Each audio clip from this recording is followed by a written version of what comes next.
President Trump sort of stunned the press by saying he would try yet again to abolish Obamacare and make the GOP the party of health care. The press blew the whistle, saying he has no plan. And days later, Trump said the vote wouldn't come until after the 2020 election. Mr. President, what do you think? No, I wanted to delay it myself. I want to put it after the election because we don't have the House. The president also made headlines with his shifting rhetoric on the Mexican border. They'll close it, and we'll keep it closed for a long time. I'm not playing games. Mexico has to stop it. We're going to give them a one-year warning, and if the drugs don't stop or largely stop, we're going to put tariffs on Mexico and products, in particular cars. And if that doesn't stop the drugs, we close the border. Joining us now, David Martosco, White House correspondent for DailyMail.com. So on the border, Trump makes the threat. Then he says maybe a one-year delay. It's not clear. And then he insists he didn't change his mind. So when the Washington Post says the president is leaving D.C. reeling with policy reversals, does the paper have a point? Well, two things going on here. First of all, I think you have to understand that what happened in the interim is Trump announces, oh, the Mexicans are starting to police their southern border. Oh, hallelujah. These things don't happen overnight. I think it's reasonable to assume that the president knew this change from the Mexicans was coming. So he sets it up and says, we're going to close the border. He could look tough. He knows the Mexicans have already started policing the border. Now he can say, well, now set himself up to take credit, you're saying. Exactly. And not only that, but now he creates a political situation where he can say something draconian, close the border, and he drags a bunch of liberals running for president out to say equally contentious things. I mean, look what happened after he said that. Kamala Harris says DACA kids and illegal immigrants should be working in Congress.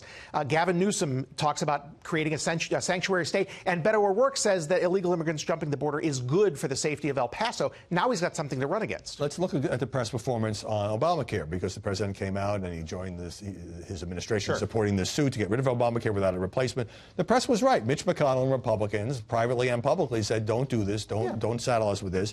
And then he says, well, I never planned to do it before the election because the Democrats control the House. Well, the Democrats have controlled the House for several months now. Look, I think it's a reasonable thing. If you wanted to interpret this in the kindest light possible, it's reasonable to say, of course, Trump never knew that anything was going to pass. That he's saying that, look, the Democrats seized health care as a powerful issue in 2018. We're going to seize it in 2020. Does he have the political acumen always to say it as concisely as that? No. So, therefore, is it fair? First of all, I think the media have never fully accepted Trump's disruptive style, which is throw out a lot of things, make threats. Right. Sometimes it works, sometimes it backfires, and he has to retreat. But it certainly would be fair for the press to say, hey, you're saying the GOP is going to own health care, but where is the plan and when's the vote going to be? Well, the vote is obviously not till after the next election, and presenting a plan, if he's smart, will come around the time of the next political convention. You want to have something fresh to run on.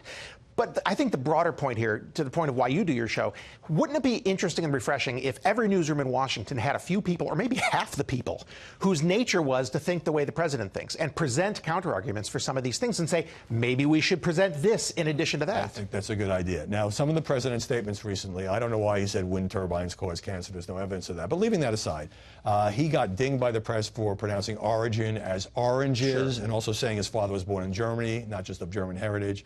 Is this nitpicking or fair reporting? Well, I certainly think it's nitpicking to talk about where his father was born, although I can't explain why he talked about that. I do think it would be interesting if media would research a little bit. What might he have meant by wind turbines cause cancer? It turns out there's a whole movement in Australia to target wind turbines by saying there's something called wind turbine syndrome, and that it includes cancer. And people talk about it. Do I think it's true? No, but he might have heard about it that way. The oranges thing, this is kind of funny. If you think about it, I just think it's hilarious. In January, he was talking about you can call a wall peaches. He called Tim Cook Tim Apple. Now he's doing oranges. If he says make America grape again, we have the Trump fruit salad. A very fruity explanation. David Martosco, thanks very much.